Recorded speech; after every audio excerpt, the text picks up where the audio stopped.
ఎన్నికల ప్రచారంలో ప్రత్యర్థులను రెచ్చగొట్టే వ్యాఖ్యలు చేశారు. అదే స్థాయిలో వారి నుంచి మళ్లీ కౌంటర్ ఎదురైంది. రివర్స్ పంచ్ ఇవ్వలేకపోవడంతో ఆ నేత అనుచరులు అసంతృప్తి కనిపిస్తుందా? కరీంనగర్లో నేతల మధ్య మాటల యుద్ధం చల్లబడిందా? Let's watch the story.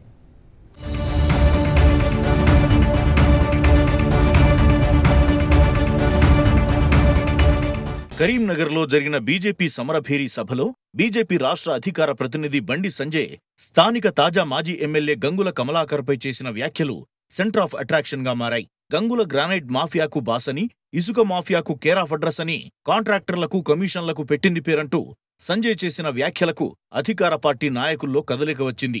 Granite వ్యాపారమైనదే, gutka వ్యాపారమైనదే, sand mafia అనేది, gutka mafia, land mafia, sand mafia, అన్ని మాఫియాలకు నాయకుడు, ఏకైక నాయకుడు గంగుల కమలాకర్. బండి సంజయ్ తనపై చేసిన వ్యాఖ్యలను ఎమ్మెల్యే గంగుల కమలాకర్ అదే స్థాయిలో తిప్పికొట్టారు. మరోసారి ఆధారం లేని అసత్య ఆరోపణలు చేస్తే తీవ్ర పరిణామాలు ఎదుర్కోవాల్సి ఉంటుందని పరుష పదజాలంతో కౌంటర్ అటాక్ చేశారు. గంగుల చేసిన కామెంట్స్ హాట్ టాపిక్ గా మారాయి. దీంతో మరోసారి బీజేపీ నేత బండి సంజయ్ మీడియా ముందుకొచ్చారు. ఇంకొకసారి వ్యక్తంగా మాట్లాడితే, పలసగా మాట్లాడితే గుండు కొట్టి గాడ విధింత కరిమల్లా ఏం తమాషా చేస్తున్నావు?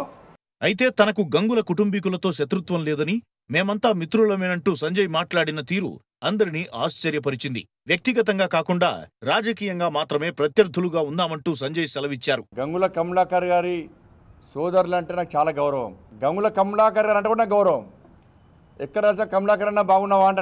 నేను ఎక్కడ కూడా రాజకీయ ఆరోపణలు చేసే తప్ప రాజకీయ ప్రత్యర్థిగా రాజకీయాలు వేరు, స్నేహత్వం వేరు.